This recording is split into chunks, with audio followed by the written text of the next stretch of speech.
Paper X has had strong showings this year, but nothing's really indicated that they're ready to win a championship. Will now no longer, and it's a few bullets in the difference. Although they're still able to pull off their signature style in spectacular ways, their gameplay still lacks variety, and their opening match at Champs against G2 exposed them completely in this regard. By taking a closer look at this match, as well as some data from their recent performances, we're going to talk about G2's strengths as a team, why their playstyle was such a nightmare for Paper X to deal with, and what Paper X is still struggling with all these years later. Everyone loves to point out that G2 don't have a superstar player and how that makes them less of a threat than other teams, but this is probably their strongest asset. This doesn't mean that G2 don't have individuals who are incredibly skilled, but more that their teamwork and fundamentals are so solid that no one player has the opportunity to really stand out. A big indicator of team cohesion and strong fundamentals that I've talked about before is first blood distribution. The 2023 champs EG had a great balance of first duels taken between Giacomo, Demon 1, and Boostio, which shows that the entire team is taking initiative as a unit. A quick glance at many G2 scoreboards shows that they're similar in this way, and if we look at their first blood distribution from VCT stage 1 and 2 after they added Icy to the roster, their distribution of first engagements looks very balanced throughout the entire team. Icy still has the most first bloods as the team's duelist player, but Leaf and Valen are huge contributors from non-duelist roles, which can only happen if the entire team is working together to open up the map. Let me give you some examples of what I mean from their match against Paper X. In this round on Lotus, G2 sends Leaf on Killjoy to lurk B while they attempt to take control of the other parts of the map. Paper X are playing to take control of both A main but also C mound. This is so G2 cannot easily listen for utility in A main and trade control of mound for free.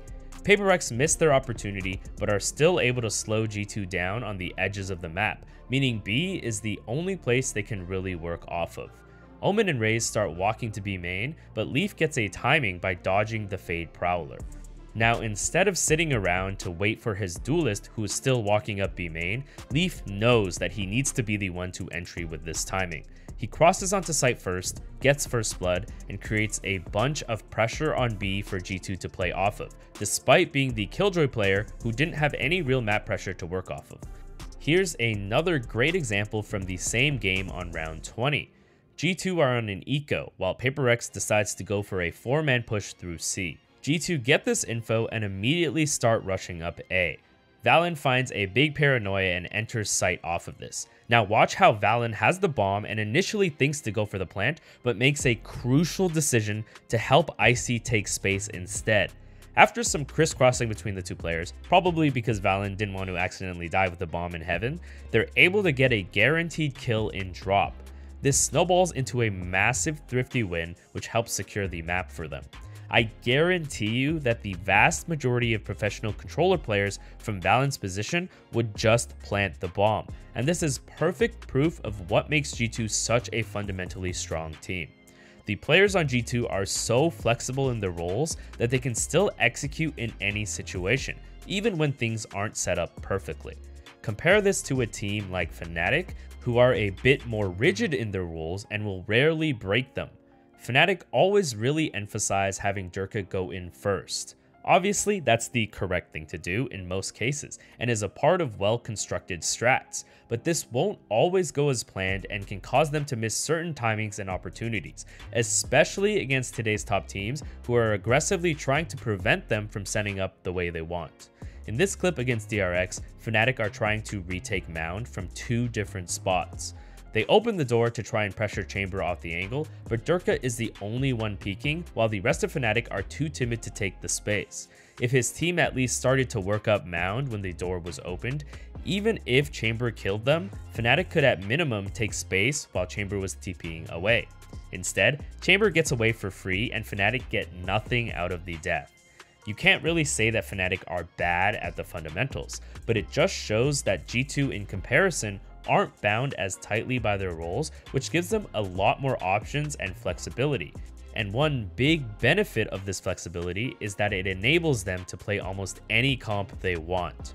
Since they don't need to rely as much on a duelist system to entry, they're able to play comps like this one on Icebox, which has no duelist at all. They were still able to win 8 rounds on attack against Paper Rex, and now you know why they didn't have any problems entering sites. On top of this, they showed some very creative utility usage and great teamwork to open up the map together. For example, on this round, where Trent comes back from A main to mid just to make sound and break the Killjoy turret on Boiler for Jonah P, who gets an amazing timing to flank through Kitchen.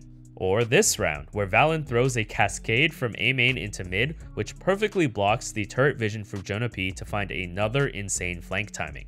However, the biggest problem for Paper Rex starts once G2 have the bomb down. G2's comp creates a huge utility diff because they can stall the retake so long with their double controllers and then still be able to play the bomb with shocks and mollies galore. G2's post plants were a nightmare to deal with, but this utility diff also translates into stronger retakes on defense as well. What are you even supposed to do if you're Paper Rex in this clip? G2 was already the strongest retaking team in VCT Americas by far, winning an insane 42% of the retakes throughout stage 1 and 2.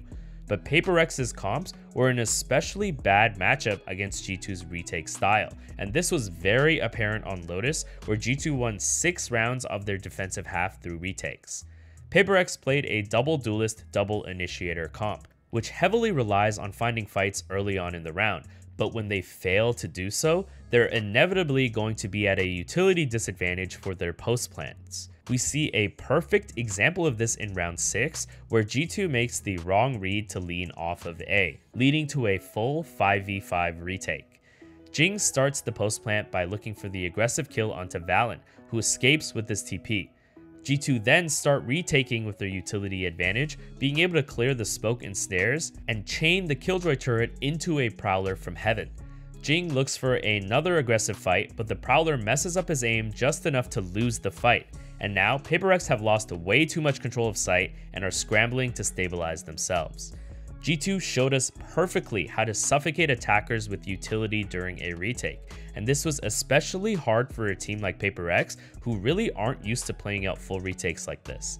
On average, Paper Rex's rounds end 10 seconds sooner than G2's, which just shows how much more unfamiliar they are with late round scenarios. On top of this, even when Paper Rex do get to those late round situations, they're far less experienced with playing full 5v5 post plants or retakes. On average, there are 2.96 defenders alive when Paper Rex plant the bomb and enter post plant. For G2, they're used to dealing with more defenders during post plants with an average of 3.28. The same pattern shows up in retakes, where Paper Rex retake against 3.6 attackers on average, while G2 is used to retaking against more attackers at 3.82 on average. G2 were able to turn so many rounds throughout these games into big retake and post-plant situations, which Paper Rex are evidently less comfortable in. And it shows that Paper Rex still live and die by their signature style, which is to force big important fights before they have to play the bomb. Now, we all know the challenges that Paper Rex have to deal with. Try to really put yourself in their shoes. G2 aren't giving you anything to work off of, and you're feeling increasingly helpless and suffocated by utility during post plans and retakes. Now you're getting more and more desperate to force fights before that point, because that's what you're used to. But Valen knows exactly when to slow down the game and is making great reads to punish that desperation. Even when you do guess right, G2's got solid fundamentals and are clapping back in a lot of these team fights. During this series, G2 actually traded 20.8% of their deaths, while Paper Rex only traded 17.6% of them. Okay, well, G2 are a slow team, so we just need to take our time as well. But then G2 are the ones forcing huge fights while we're not ready. This is how an amazing team like Paper Rex can completely fall apart due to a single weakness in their gameplay, and G2 showed us exactly how to exploit that weakness using their own strengths. Unfortunately, at this point, it still seems like Paper Rex have holes in their gameplay compared to other teams at the top level. Meta comps exist because they give you the largest variety of gameplay options, so as much as I love seeing aggressive agents in pro play, straying away from the meta too much will undoubtedly limit your potential to become a more complete team. If you have no signature style or identity, you can't compete at this level at all. But if you can't play all styles to an extent, you're going to have abusable weaknesses and never be able to actually win a championship. We need to see more games from PaperX to really know if this is a big problem for them or if it just happens on certain maps on an off day. But we can at least say that G2 were a solid enough team to bring out those problems. That's it for this video. If you made it all the way to the end, thank you so much for watching, and I'll see you guys next time. Dance with me!